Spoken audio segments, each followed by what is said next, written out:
দাদা আপনার লোকেশনটা বলেন। লোকেশন হলো কুলিয়ারচর পৌরসভার মোড়, হ্যাঁ, ফরেস্ট রোডের মধ্যে, ফরেস্ট রোডের কয়েক কাজল মেয়র মার্কেটের পশ্চিম পাশে, জি জি পশ্চিম পাশে মানে আমার অবস্থানে যায়।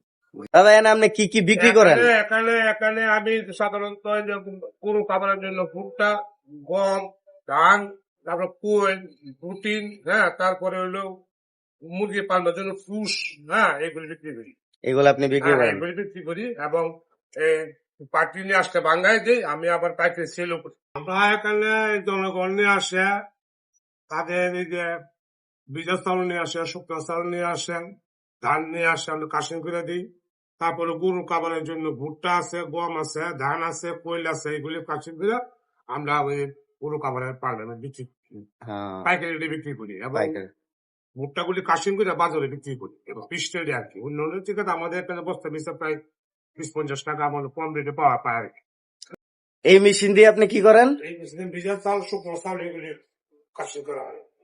ভিজা চাউল, শুকনা চাউল, ওই মানে যারা পিঠা টিঠা বানায়, হ্যাঁ? 5 কেজি 10 কেজি পিঠা বানানোর লেগে আচ্ছা হলো গরুর খাবার, হ্যাঁ, ভুট্টা, গম, ভুট্টা, গম, তারপরে ধান একসাথে মিক্সড করে, হ্যাঁ হ্যাঁ, টুল দিয়ে মিক্সড করে গরুর খাবার তৈরি করা হয় এটাকে। এটা গরুর খাবার। হ্যাঁ, হইলো ধান ভাঙানো মেশিন, 5 টন 2 মন 5 টন ধান নিয়ে আসে না, জি জি। এই ধানগুলি আমাদের পাশে করা হয়।